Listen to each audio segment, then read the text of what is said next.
Hi there friends, welcome back into my kitchen. My name is Ashley. If this is your first time being here, welcome. I'm taking some time to make ahead some Thanksgiving dishes. We're going to be making 4 different desserts. We're going to make a pumpkin cheesecake, a apple pie phyllo dessert. It's sort of like a cross between an apple pie and like a phyllo treat. Some cookies, some bark, which is going to be a nice simple one. And then we're gonna make 2 side dishes. We're gonna make baked macaroni and cheese and some homemade stuffing. And so we're gonna first get going on the cheesecake because that's gonna take the longest to bake.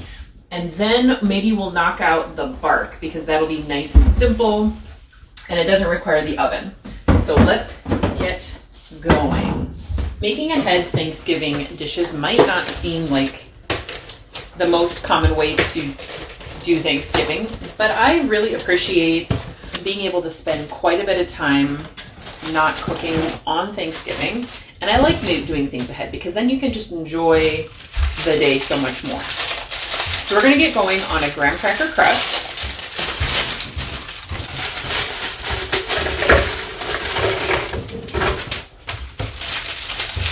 And we need 1 cup of graham cracker crumbs. So let's see.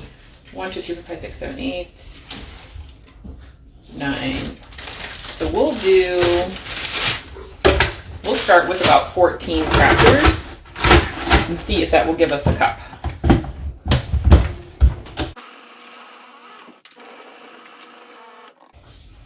You could certainly do this in a food processor. In fact, I considered doing that, but I thought maybe this would be a little easier because I don't need my food processor for anything else today, and I didn't want to dirty it in all those pieces if I didn't have to.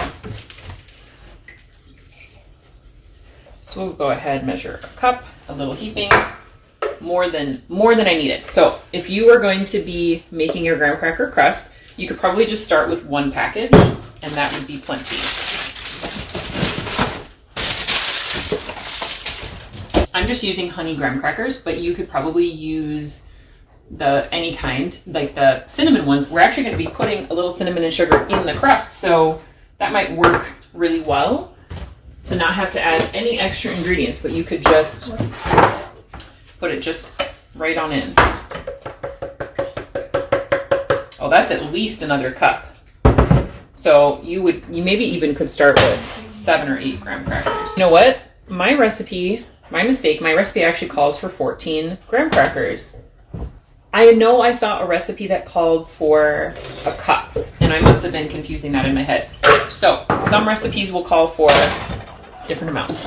So I took this crust recipe from a cheesecake that I've made before that I love. I love the crust. And it's actually for an autumn cheesecake. But the crust recipe is fantastic. So I just finely ground 1/2 cup of pecans. Yeah, 1/2 cup. Make sure I did that one right too. And add it right to our bowl. So I'm done with this. I'll get this out of the way.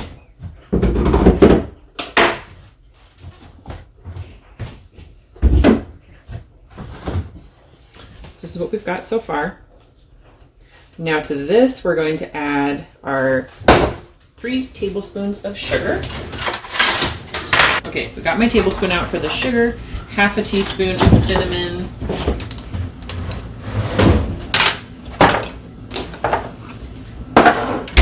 3 tablespoons of sugar, and then 1/4 cup of butter. I did soften this, but it doesn't matter because it needs to be melted in order to incorporate into here. So I'm just going to give this a stir, and then we'll get the butter melted. I think this is salted butter. I don't know if the recipe calls for unsalted. Sometimes we have one, sometimes we have the other. It's not super consistent. All right, I'm actually kind of glad this uses all 14 graham crackers. That's going to be such a nice thick crust. And I don't know about you, but the crust is one of my favorite parts of a cheesecake. So I'm gonna go ahead and melt this. We got this all stirred up. We got our melted butter. Just gonna go ahead and pour that in. I hope that's enough butter for all of these graham crackers. This is where the food processor would actually be quite nice, because you could blend everything in there and you could add the butter to create the crust and mix it right in there. You wouldn't have to mix it by hand. I don't mind mixing it by hand though.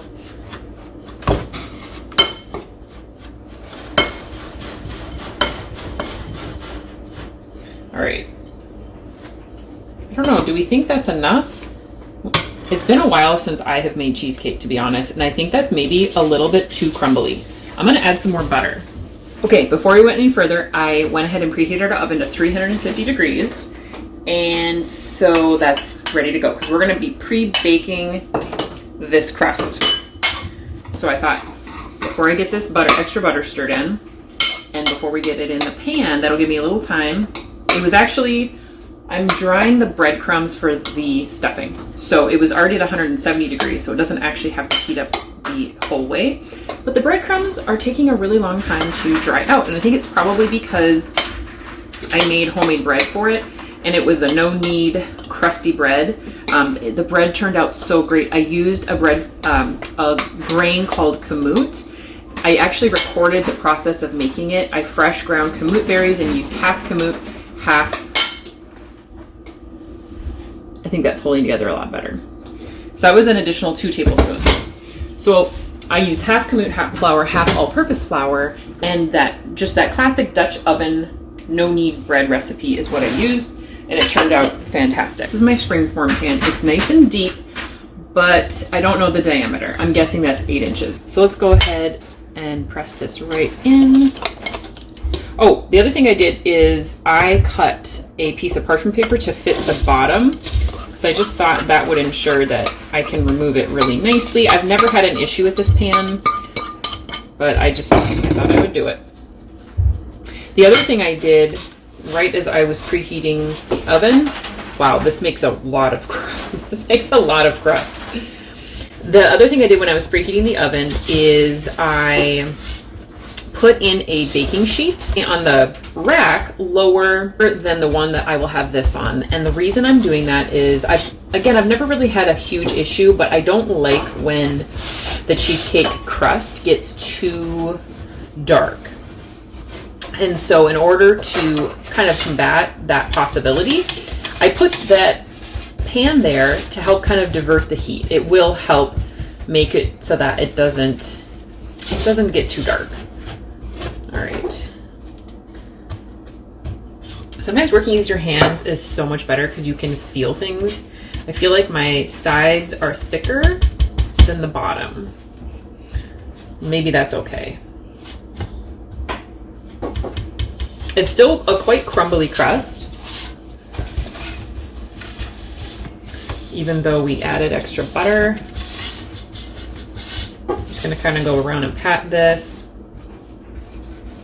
This does have a rounded edge to it, so I hope that's all right. It's going to create a pretty thick base of every piece of cheesecake with the crust. Okay, that's going to be good enough. We're going to throw this in the oven for 10 minutes, and while it's baking, we'll just go ahead and get started on the filling.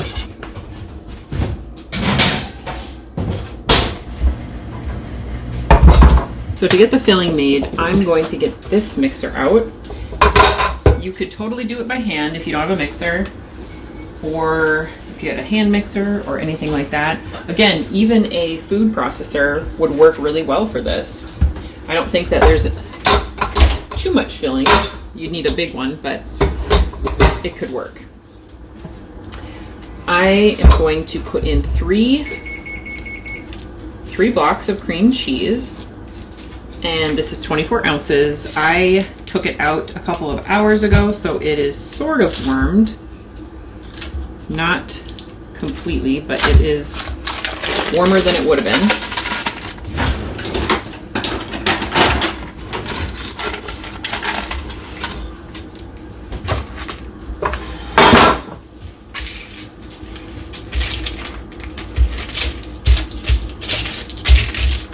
This is regular cream cheese. I don't know. I've never tried making it with the other, I guess the lesser fat one, I've always used the regular cream cheese.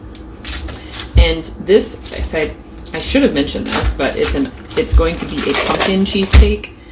I'm not a huge pumpkin pie fan. The only time I've really ever been able to enjoy it was when we grew and roasted our own pumpkin to make the pie. It was the one time that I came much closer to enjoying it. So, but I love pumpkin, and I love pumpkin in things. So I thought this maybe could be a combination of two great desserts. That's number 3. So the first thing we're gonna do is mix this with some sugar. This recipe calls for brown sugar and regular sugar. So 3/4 cup brown sugar and 1/2 cup of regular sugar. And I think that the brown sugar is not something that's usually added to cheesecake, but because of the pumpkin part of it, it's gonna have that deeper sweetness. So let's try to get this thing fired up. Let's see.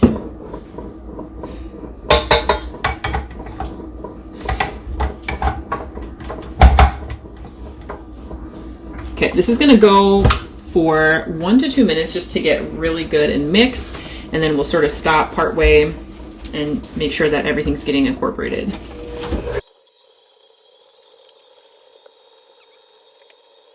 I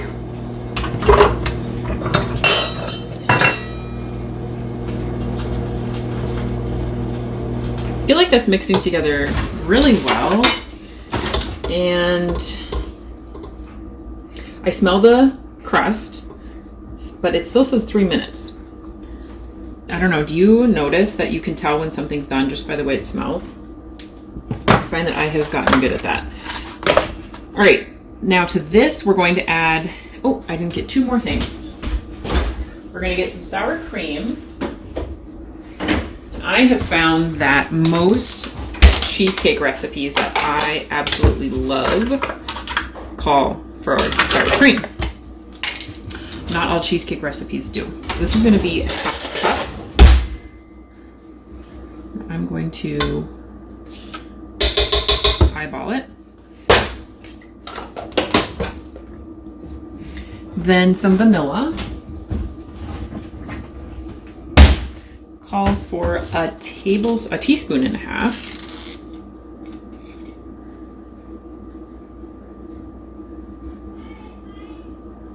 I think we're almost, yeah, we're at the bottom there. And then a cup of pumpkin. Now for my pumpkin, normally I use canned pumpkin for this, but I had a pie pumpkin, so I went ahead and roasted it, and that's exactly how much it made. It was a pretty substantially sized pie pumpkin, and it made 2 full cups exactly, which I thought was awesome. One thing I did though, and I would recommend doing if you use home roasted pumpkin, is to let it drain. It is a very moist, has a lot of moisture content in it. So I just sort of set it in a colander for a while, let it drain on its own, and then I went ahead and kind of just gently pressed on it with a spoon, and a lot more liquid came out. This crust needs to come out, so let's do that first. Here we have it. It's a little bit more golden than when it went in. Looks and smells amazing. So before we add our eggs, we're just gonna go ahead and get this mixed together.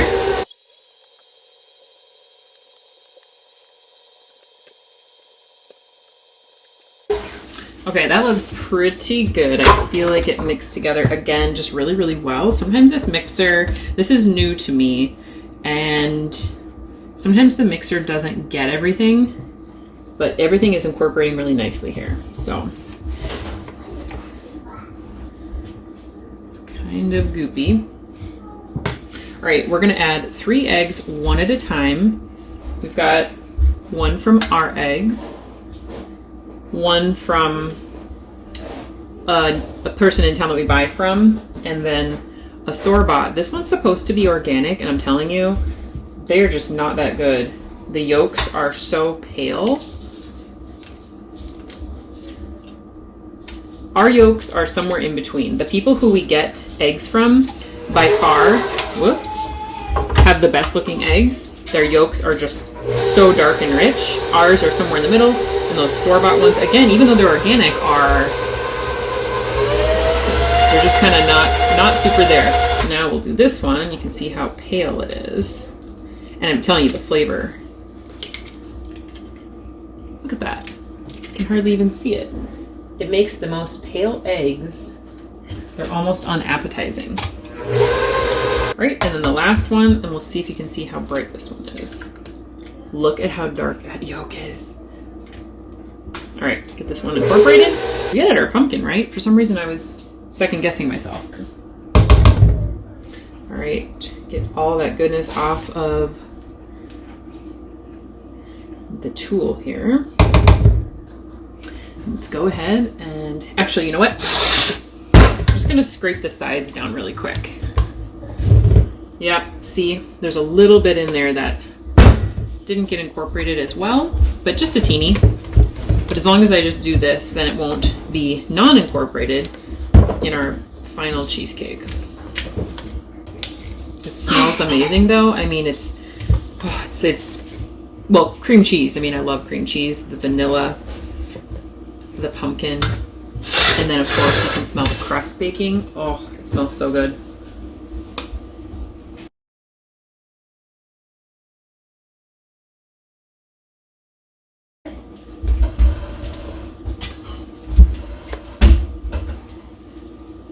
Okay, that is so nice and thick. I'm just gonna kind of gently spread this around. I've also done, I mean, I've baked a lot of cheesecakes. I mean, I'm not a professional, but you know, I've made my fair share. And I got into doing the water bath for a while, where you kind of set this whole thing in water. And I found that it increasingly just, maybe it was my technique, but it just wasn't working that well. So we're just gonna throw this right on in. I've also thought about just putting in some water in there to kind of keep a lot of moisture in the oven. So this is ready to go in. We're gonna let this bake for 40 minutes, but something tells me this might need to go longer. So let's just go ahead and get this in the oven, get our first thing, do another little cleanup, and then we'll start on our Thanksgiving bark. Okay, we got everything nice and cleaned up. I love kind of refreshing when I'm starting a new recipe, especially when we're doing these really big, you know, baking kitchen days. So I'm going to be making, like I've said, a bark. And today we're going to use semi-sweet chocolate chips and just milk chocolate chips. On top, we're gonna put some nuts, some pumpkin seeds, some coconut, and then we're gonna sprinkle it with a little bit of salt. So all we really need to do is melt our chocolate down. I did put out on my cutting board with some parchment paper on. Putting it on parchment paper is really important, because if not, you're gonna have a really hard time getting it off a surface. I often use a larger baking sheet, but both of mine are being used at the moment. One is, you know, on the bottom, keeping our cheesecake from getting too dark. And the other one is up there, and it's got our breadcrumbs on it for the stuffing. So I'm gonna use this because this is my next largest surface, and I can actually just put this in our back porch because it's cool enough and that chocolate will harden up. So let's just get some melting chocolate going.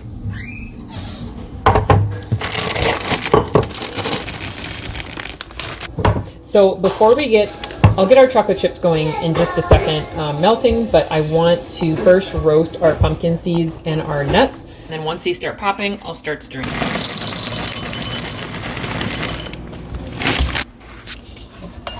All right, we put this in for a minute. It needed to go longer, so now we put it in for another 30 seconds, and it looks like it's ready to go. So we're just gonna get this stirred up.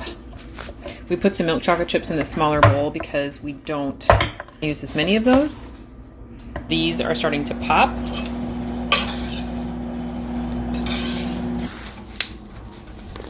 All right, here we are with the cheesecake. I'm a little disappointed that I was not paying enough attention. We got a little crack. It's like the top kind of popped up a little bit.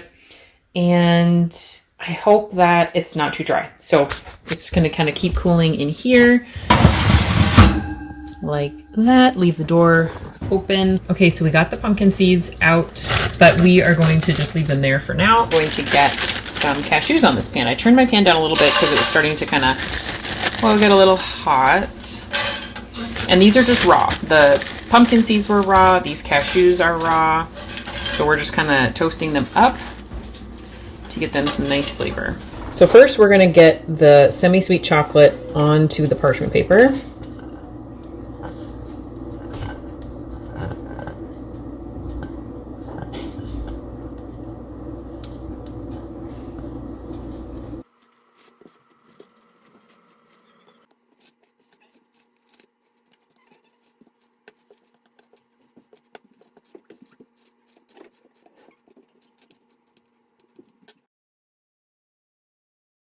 Now the fun part comes where we're just going to decorate it however we want. I did buy this flake salt specifically for this project, and I have a feeling it's going to last a long time, but it's kind of like a nice, it's like a fun special thing to have. And so we are going to actually make some of this for Christmas too, just, you know, a different kind. So I thought it'd be kind of nice to have it for that too. But of course, any salt will work. But a little bit of salt on top just kind of helps to add to the flavor, balances out the sweetness of all that chocolate, and just helps to like bring out the flavor too of the nut. So if you make any kind of like a chocolate bark like this, what are some of the favorite toppings that you like to put on? This is one that we've made before. We really like it. For these big cashews, I'm just going to go ahead and push them in a little bit and make sure that they kind of get their own space on the chocolate because they're big and we don't want them to fall off.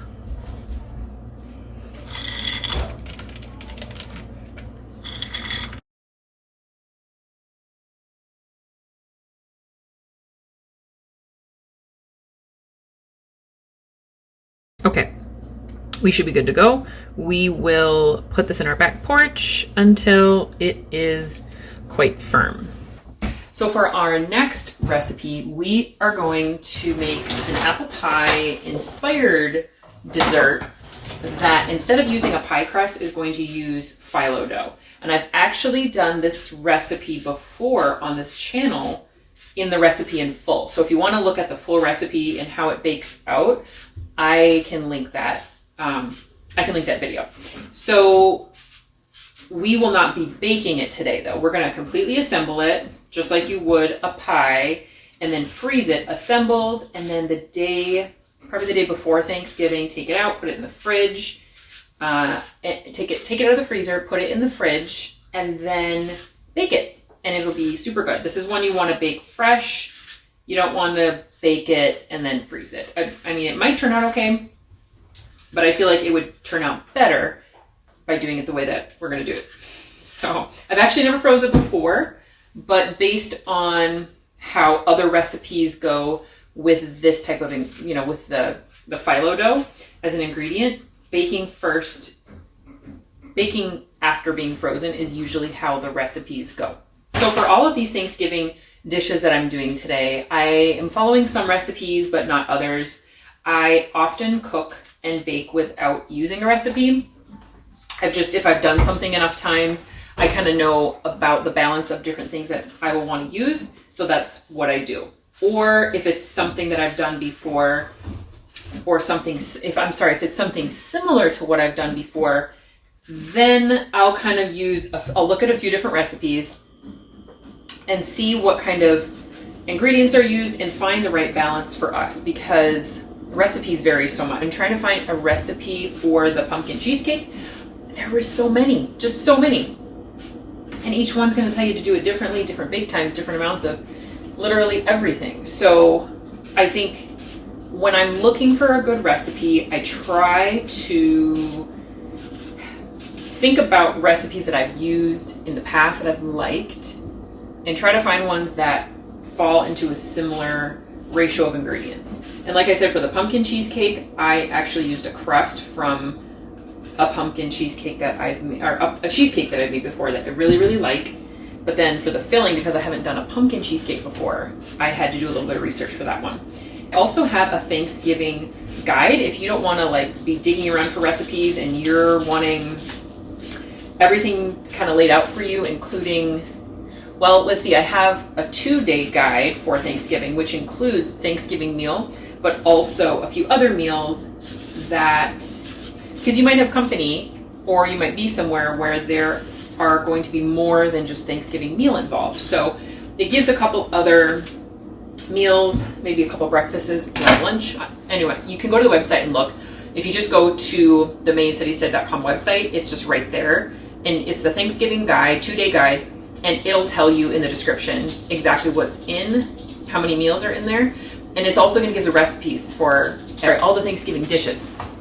And then if you wanted some recipes that were a little bit more unique, there is a bonus guide that has other recipes that are a little bit less traditional but still super good. And that there is a cheesecake in that one. And that crust is the crust that I used today for the cheesecake. So those things are available on the website for free, just if you want some help and you're looking just for recipes for Thanksgiving to kind of help you along. These are Honeycrisp apples. I feel like any apple would probably be good in this. Any apple that you might typically put in your apple pie. I honestly just looked we keep a whole crisper drawer in our fridge dedicated to apples because we eat so many. And I just looked for the ones that looked kind of the most non-vibrant, the ones that looked to be maybe in the worst shape. This small one was just a little soft, so I grabbed up those because they're maybe just a little less than ideal for eating. So I grabbed them up and we'll put them in this dessert and they will be great. It smells so good in here. We've got the cheesecake.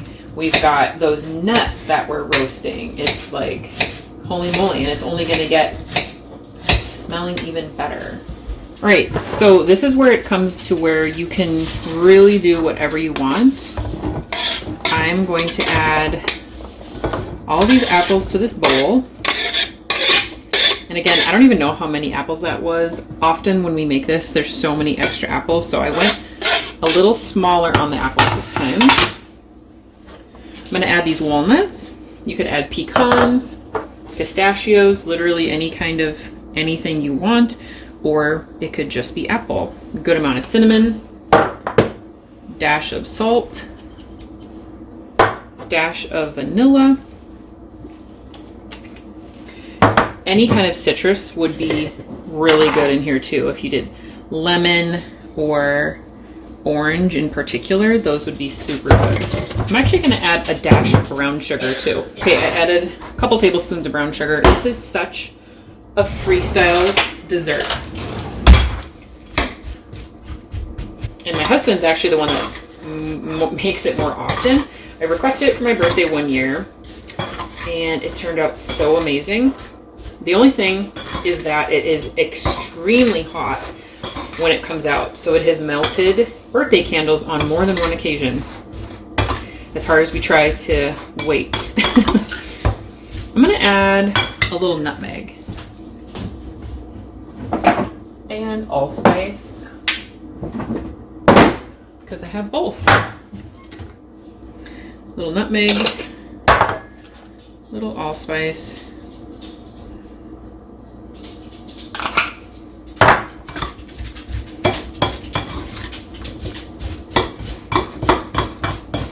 I'm just gonna let this sit while I get the rest of this dessert prepared.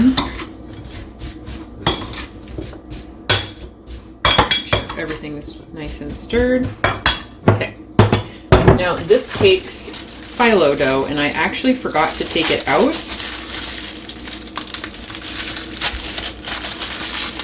Until a little bit ago. I'm hoping that it is thawed enough. Have you ever made anything with this phyllo dough?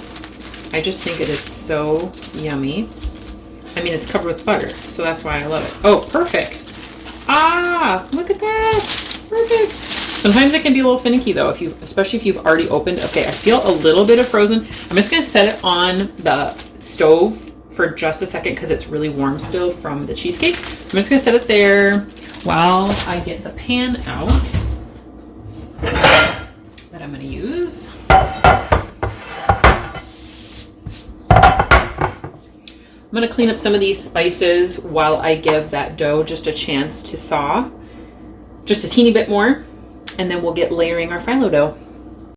All right, so in order to assemble this dessert, you need a lot of melted butter, and if you have a pastry brush, use a pastry brush. I do not, so we're getting in here with my hands, and yeah, it's a little sloppier, but I actually really don't like pastry brushes. I mean, it would definitely save on some hand mess, but so in case you've never worked with phyllo dough before, it's this super thin, super thin dough that rips very easily. Dang it, I probably should have started working with it right when it came out. Here's the thing. It seems like it's very fragile because it is, but it's also a lot more forgiving than I originally thought it was. So this is what we do.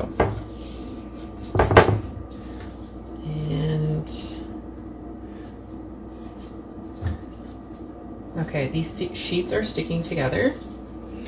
So I wonder what happens if I'm going to take 2 in this case because I don't want to just shred it. I'm going to leave 2.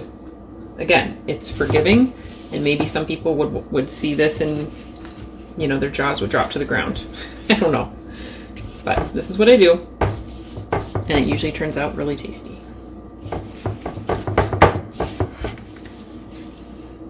All right, let's see if we can do 1 sheet now. Oh yeah, it was just those first couple sheets that were sticking like that. So now we can cruise a little bit more. All right, this side over here is, okay, that's coming up like that.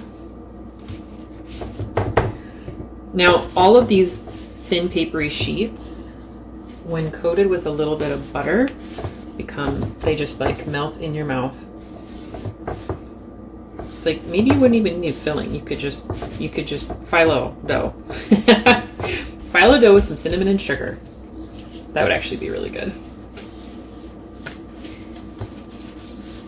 So it's just many, many layers, and I'm probably going to use this entire package because it doesn't really refreeze that great, kind of like I was mentioning. I think the reason that this one is holding up as well as it is that, and the reason for that, I think, is because it was a completely sealed package. All right, we just got the last layer on here, and I think it went pretty darn smoothly. So I'm just gonna rinse my hands quick. Got a lot of butter spread around. Okay, then, as you can see, some of the sugar kind of melts a little bit, and it gets a little layer of juice and stuff in there, which is all good. Oh, everything smells so good today. I wish you guys could smell it. Oh, it just smells so much like autumn and those cozy spices. And oh my gosh, look at how full that is. Yikes. See, it's a good thing I didn't do more apples. All right, now we're just gonna get to the bottom of this, and I'm gonna fold that like that, this side up to like that, and then this side, it's okay, we might lose that bottom layer, like this, and this one like this. You could probably do it any way you really want. I'm gonna try to kind of press it a little bit. And I'm just gonna cinch that bottom. Trust me, this is so forgiving. This is gonna turn out amazing, even though, you know, this stuff is happening. Okay, I'm gonna put a little bit more butter on this outer layer. We've got it. Oh, and you know what? I normally put a little bit of butter on the inside. There's so much butter. It was like a stick of butter. Hey, That's okay.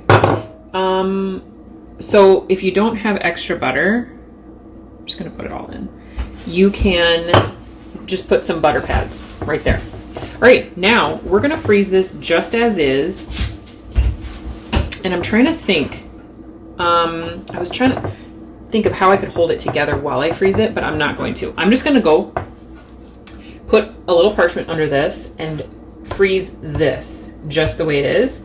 And then once it's completely frozen, what I'm planning to do is wrap it in a layer of plastic wrap and then tin foil. And then it'll be perfectly ready to go until Thanksgiving. I realized I forgot to do one last thing, which is to sprinkle cinnamon and sugar just gently over the top.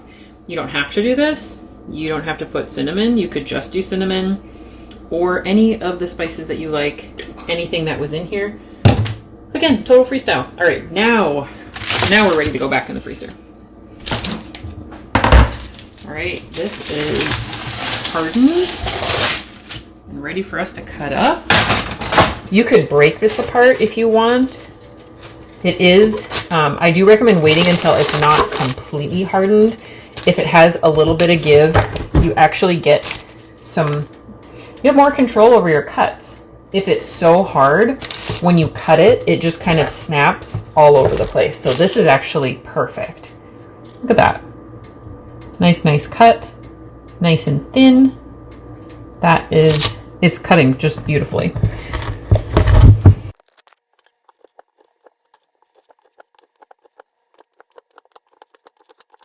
I'm gonna go ahead and get this stored in an airtight container and keep it in the freezer. You know what else you could do when making this is you could, and I thought about this one of the first times I made it and I haven't done it since, is when you're actually melting your chocolate, you can stir in some of these mix-ins and then also sprinkle on top. That's kind of fun too.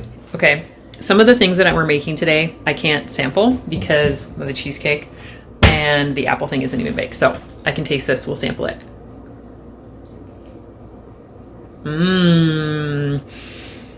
That is so good. You know, I love how thin that chocolate is. It's getting on my hands because it's still a little melty. But look at how thin that is. And then you get all those toppings. And that combination of milk chocolate and semi-sweet I find quite good. That flake salt is amazing. If you can splurge for it, like I said, I've never bought it before, but it's worth the splurge just for that little dusting of salt. Okay, highly recommend. And if you don't like cashews, but you might want to try the pumpkin seeds are like a must. They're so delicious, and the toastiness on them, whoops, some stuff just fell out. They're so good. Let's take a look together and see how our cheesecake turned out with this off. Let's see. Okay. I don't think it's going to be that bad. I don't know. What do you think?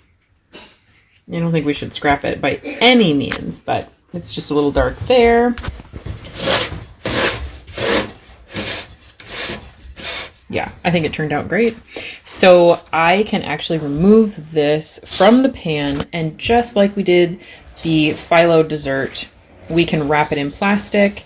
I'm not sure entirely how I'm going to store this yet. I'm not sure if I'm going to take it off or just leave it in the pan and wrap the entire pan. I don't want it to get damaged or bumped by anything in the freezer while it's still freezing. So I'm tempted to at least do the freezing part on this tray where it can stay really nice and protected. But there we have our cheesecake, and I'm so excited. This pumpkin cheesecake I think is going to be so delicious. If you have made pumpkin cheesecake before, do you like it? Or is it something that you could pass on? Do you like regular cheesecake better? Pumpkin pie? So curious to hear. So let's get moving on to the chocolate chip cookies. I'm hoping this bowl will be big enough. I softened these 2 sticks of butter earlier this morning, so I'm sure they will be soft enough.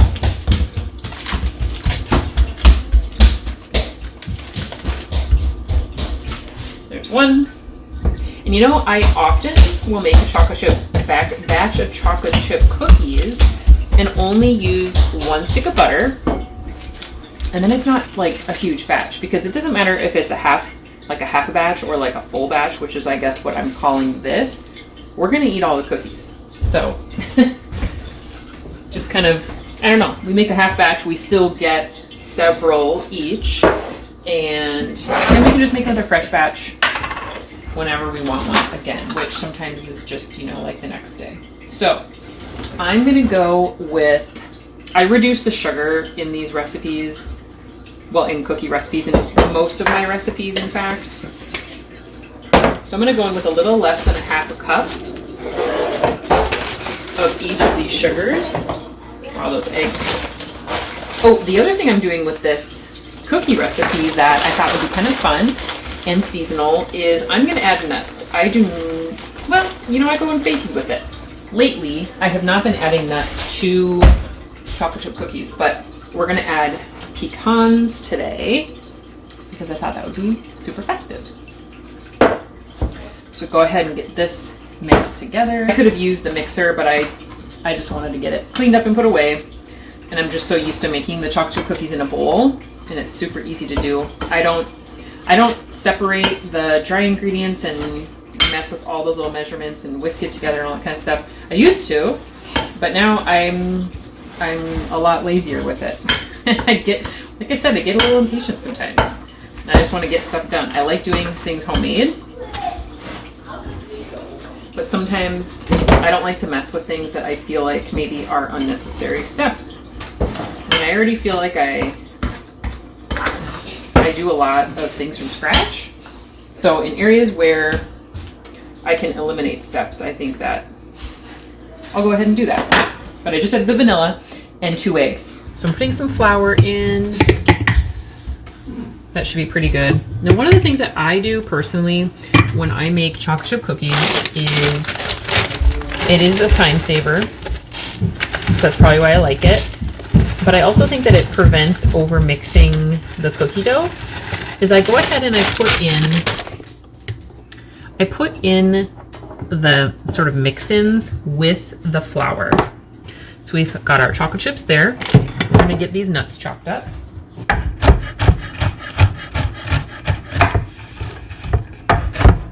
Something like that we'll work towards.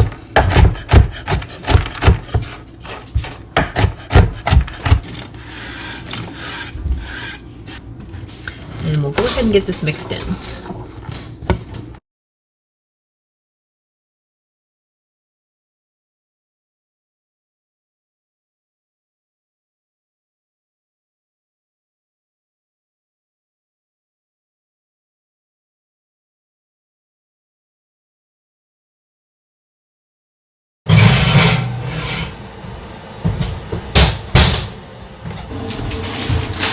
As I mentioned, this recipe uses half cauliflower, half noodles, and I did not adapt it to be like that. It's always been that way. And when I make like a full recipe, if I'm feeding a crowd, I will make, well, this will be a double recipe. And the double recipe will fill a 9 by 13. And a single recipe, if you just have a smaller crowd or you just want to try the recipe, will fill like a square 8 by 8, 9 by 9, you know, something like that. So our water is about ready for us, but I'm not quite ready for it. So I'm going to just turn it way down. Let's get this cauliflower opened up. It calls for about 2.5 cups of cauliflower. I have found when making this before that a good average size, not too big, not too small, head of cauliflower gets us there. It's about 5 cups when everything's said and done.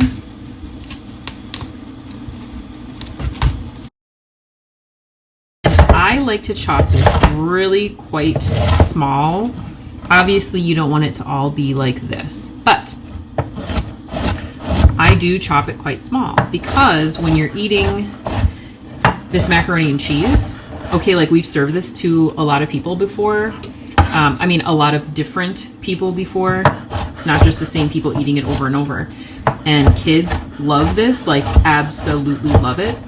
And no one has ever said, oh, no kid has ever said, oh, is that not a noodle? Is that cauliflower? Like they always they just love it because it's super good, super cheesy, and the cauliflower is nice and small. And it gets such a soft texture. So I'm not even gonna measure my cauliflower. I'm just gonna put all of this in my pot with my noodles. All right, we have a full boil happening here, so let's go ahead, add our noodles, and scrape in our cauliflower. Hopefully not spill too much.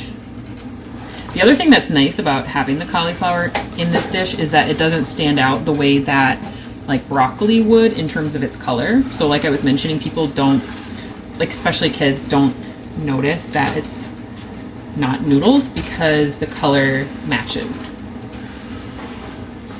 If you're looking for a good recipe for like kids who you're trying to broaden their palates a little bit with food, this is a great one for that exact reason, because it still has texture, it still has a similar color, but it's starting to introduce vegetables in a typical dish that does not have vegetables. This pot is way too full, which makes me pretty nervous.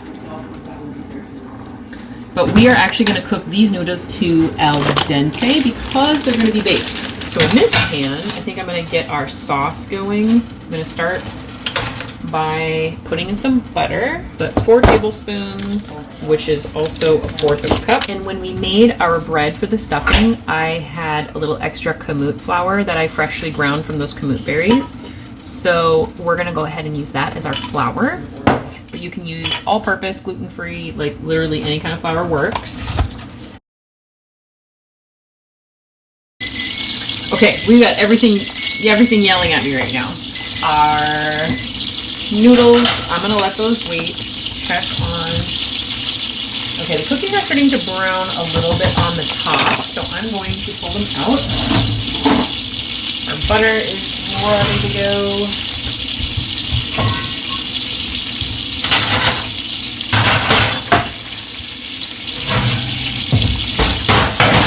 Take those out and let them sit there for just a second. So for the flour, we're gonna go in with, I hope that was 6. All right, hold this butter and flour, just like my whole house, you guys. I wish I could bottle it and send it to you. I wish I could bottle it and then keep it for later and smell it myself. Okay, so now that we have the butter and the flour mixture going here,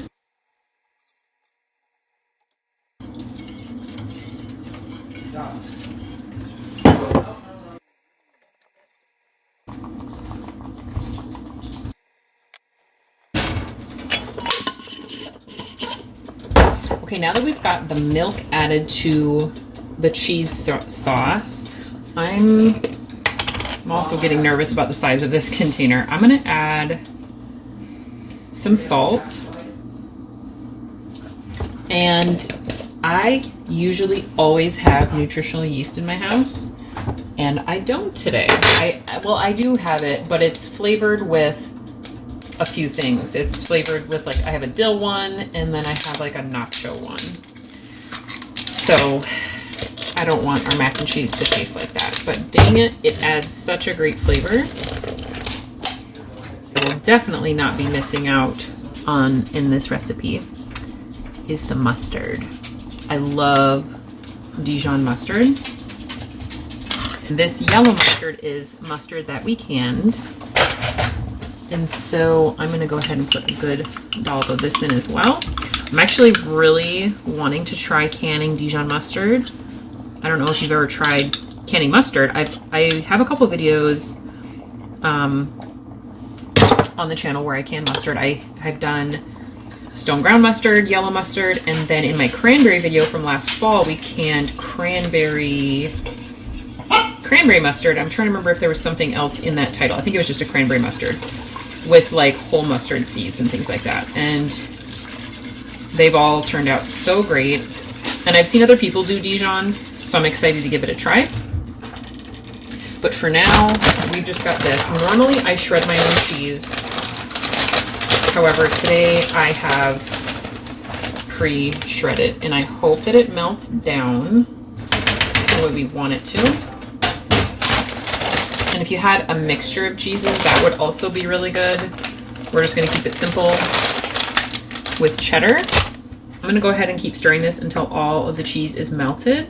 Go ahead and mix this with our cauliflower and macaroni, which I did drain. And then it's just a matter of getting it in our baking dish.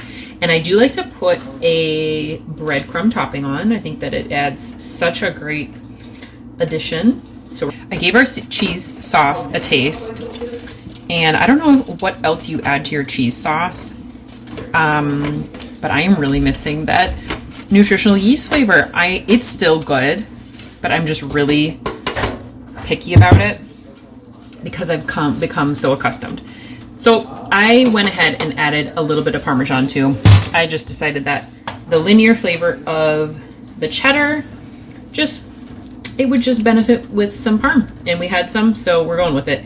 If we didn't have any, I certainly would not at all run out to go get some. It's just because we happen to have a pretty big chunk in our fridge. Oh my gosh, you guys, you won't believe what I found. A little nutritional yeast. I was thinking, you know what? I'm gonna go ahead and put this one in. I'm gonna get a little dilly and vinegar just so that I could get that nutritional yeast flavor. And when I pulled out my container, this was sitting in the back. It's a good thing I went for it. All right, I'm gonna put this all in. There we go.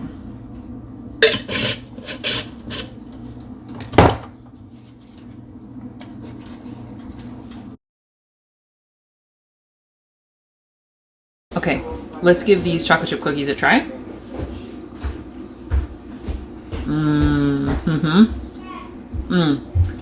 They turned out great. I love chocolate chip cookies, like love them. I didn't used to as a kid, but I love them now. And it's so good. They almost have just like a tiny little crunch around on the outside edges. Just ever so slightly browned. Slight golden, so it's not like too dry or too done. And then of course it's soft on the inside. It's so good. I wish I could give you some to try. Okay, so we're gonna get this macaroni and cheese. Yep. There's the mess we have going. Believe it or not, I have kind of continued to clean up as we go, but that still looks like that. So let's get our mac and cheese mixed up and move on to more cookies in the oven and our stuffing.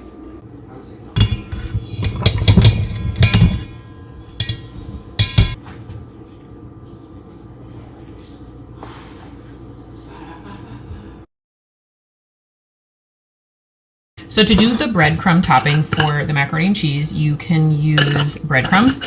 I happen to have pretty much the exact amount already in my freezer.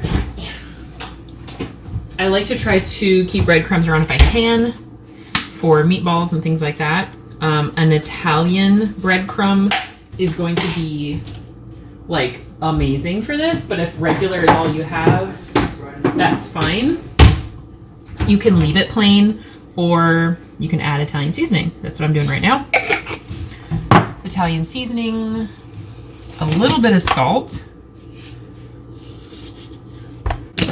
and then a little bit of olive oil. And this is just gonna kind of bind it a little bit.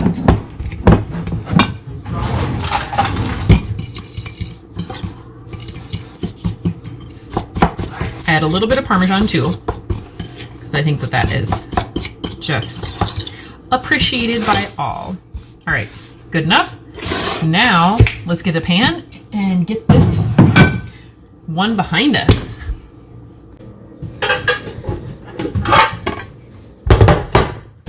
Okay, you guys, the hardest thing about making food in advance for Thanksgiving, I'm gonna say, is the fact that we have to wait until Thanksgiving to eat it, because the sample of cookies, what else did we sample?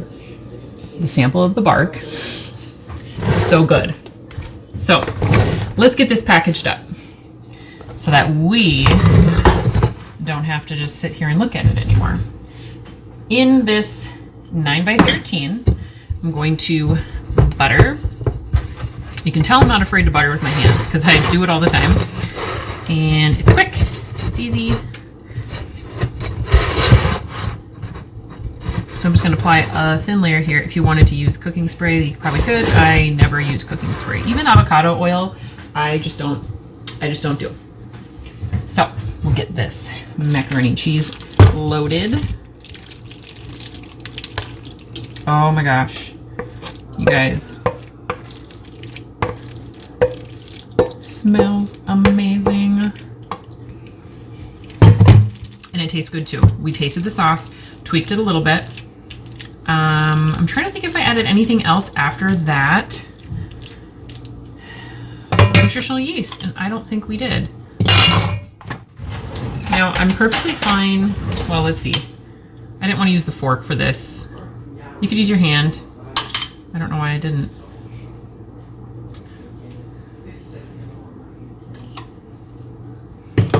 And really, like, this recipe called for 1/2 cup of breadcrumbs. And again, that's doubled. But the thicker the breadcrumb layer, the better. Because I think it's like just as good as the mac and cheese itself.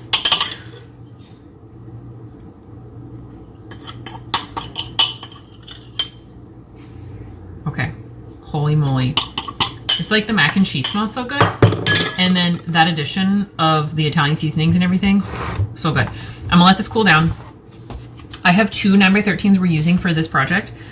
One of them has a lid. The other one used to have a lid, but it was so hard to get on and off that I eventually am just like, I'm not gonna use this lid anymore because it was like painful. So we're gonna let this cool down completely, cover it, put it in the freezer, ready to go. All right, I got all of the kitchen mostly cleaned up. So I got my dishwasher going, but I turned it off so that it's not so loud. Now, we are working on getting going, arguably, or not arguably, my favorite Thanksgiving dish, which is stuffing. Every Thanksgiving growing up was always my absolute favorite. And it wasn't until I was an adult that I made it from scratch. So we're gonna get out, I think, the big pan. Wouldn't have had to dig so much, but it's at the bottom. And we have a small kitchen. So anyway, we're gonna get our big pan out just so we have enough space so we're not crowded. And we're gonna get our butter going. Just a full stick, because it's a pretty big batch. I think that's what we're gonna go with. Yeah. All right, so put that on like a medium to medium high heat to get going. We're gonna cut up 3 onions, about 8 stalks of celery. I mean, really a lot of the flavor in stuffing comes from the onions and celery. So we wanna make sure we get a lot of these in there. So what is your favorite Thanksgiving dish? If you could comment, I would love to hear what your favorite dish is. I love other things about Thanksgiving. I think the potatoes. I've never been a turkey person, unless it's like some good quality lunch meat. I've never been crazy about turkey, especially on Thanksgiving. Just haven't been. So turkey, stuffing, mashed potatoes, and gravy. I would say those 3 things. I could have that and walk away completely happy.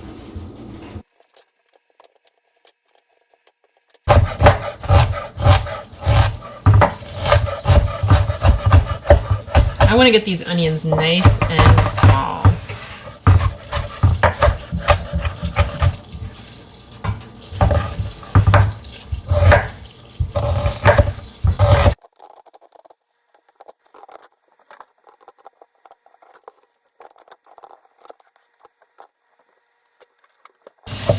I usually like my celery pretty small. I don't like massive chunks of it, so I usually tend to cut at least 3/4 of this or more. This one's a little thicker all the way to the top.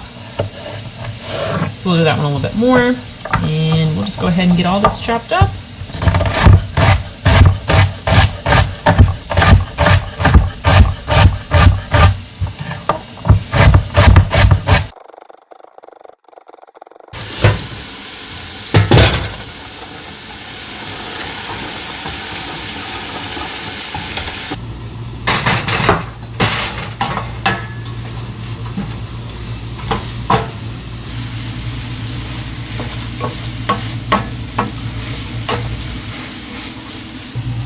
All right, while our onions and celery are still going, I'm gonna let you know that we're gonna use some homemade broth today. I had this in my freezer. I love to freeze broth in these wide mouth pint jars because they don't crack. Well, I shouldn't say that. I have had a few over years and years of doing this. A few crack, and I think it's more because of how quickly I heat it up, but I have not had it crack in the freezer. And the reason that it doesn't crack is because these are straight-sided. So I actually really like to freeze my broth because it's quick and it can defrost really quick, and we can use it, it's not as much as, when you can just pop open the top. But if you want to see me making homemade broth, I have some recipes in there on the channel in different videos. They would probably be under the canning playlist if you want to check them out. But that's what we're going to use. We're going to start with 2 of these pints. These probably measure about 1.5 cups. So we're going to go with 3. I've got 2 here. We're going to go with 3 cups to start. We've got some homegrown and dehydrated sage. This stuff is from last year and it's so good. I keep it in this jar with a rubber gasket lid because that keeps all the air out, except right now. I'll just put it on when we're waiting. A little ground rosemary. I do actually have rosemary from this year's Garden 2 dehydrated, but I'm going to go with the powder because I already had this and it's a little older. A little bit of pepper, a little bit of salt. I have been overdoing the pepper lately in several of our meals, so I'm going to measure the pepper to make sure that I don't put too much in. And then the other thing I wanted to make sure that I mentioned is I made a no-knead Dutch oven bread for the breadcrumbs. And what I did was I did a double batch, and I actually recorded it, so it will come out on a video. If you want to look for it, it will be the one that's talking about Dutch oven cooking, Dutch oven recipes. So it's going to be in there. And I use kamut flour, which is an ancient grain, and it's been at our co-op for a really long time. They just sell it in the bulk section as berries. They look like wheat berries, but slightly different. They look like a soft white wheat berry. Anyway, so I just ground it up, and I used half kamut flour, half all-purpose flour. And kamut flour is like an ancient grain. It's not as like it's got gluten in it and things like that, but it's not quite like wheat, and it's more digestible, and it's more in that ancient category. So if you want to look up the benefits of using kamut flour, you can go for it. I really enjoy using it, and I'm actually going to be using this sort of as a sourdough thing. Anyway, look at the video because I talk about all of that in there and how you can just basically keep it in your fridge and it becomes a sourdough. So we are just about ready. Things are starting to look more translucent.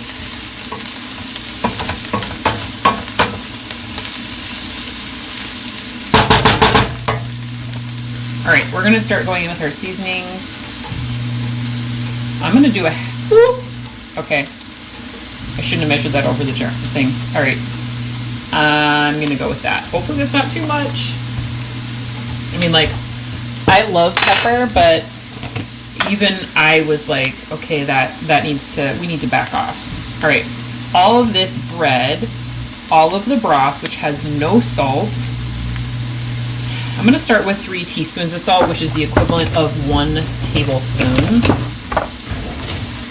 And I don't like to pour my spices right over an open pan like this because all that moisture from the cooking goes up into the container that the herbs are stored in, and we don't want that. So I left the sage in leaf form, so whenever I use it, I just sort of crumble it like that.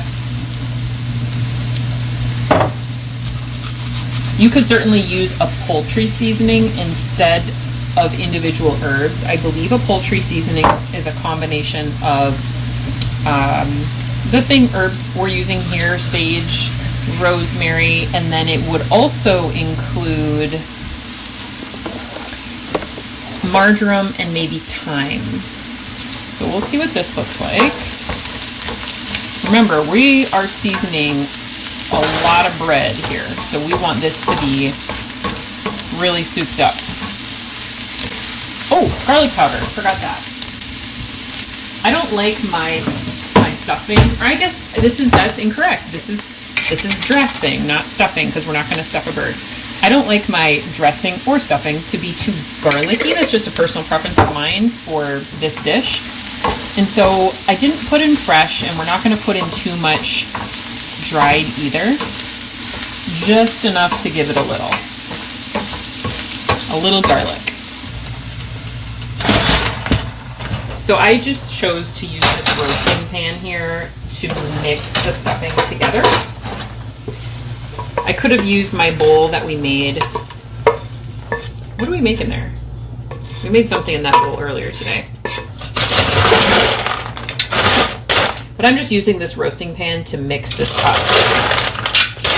You certainly can bake stuffing in a roasting pan. I've used our Dutch oven before. It all works.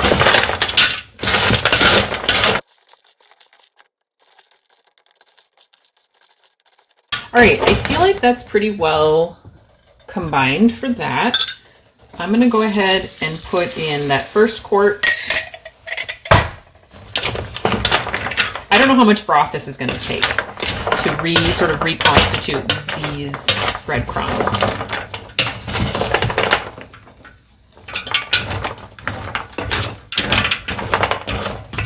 I went and put both pints in. We still have a bit of liquid that comes to the bottom, but I think this bread's just going to need it, and it's going to need some time. So I'm just going to let it simultaneously cool down and absorb the broth. And then as soon as it's done doing both of those things, we'll do a final test of taste.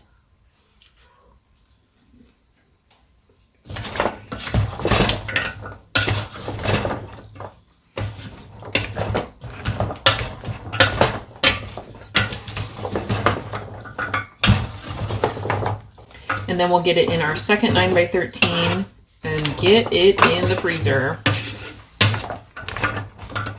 I put the cover on our roasting pan just so that it can steam and moisten all that bread. It actually took a really long time for all that bread to get crunchy, and it's gonna take a while for it to get uncrunchy. So that's just gonna sit there. I'm gonna finish cleaning up, and we're pretty much done. I think we did a really good job of staying ahead of dishes.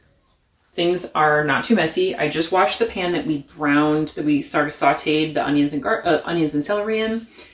So cookie sheets, and that's it, pretty much. Counter, put this stuff away. I appreciate you being here. I am really thankful for you and your time, as I mentioned before, and I really mean it. I hope you have a wonderful day, a wonderful Thanksgiving, and we will see you soon.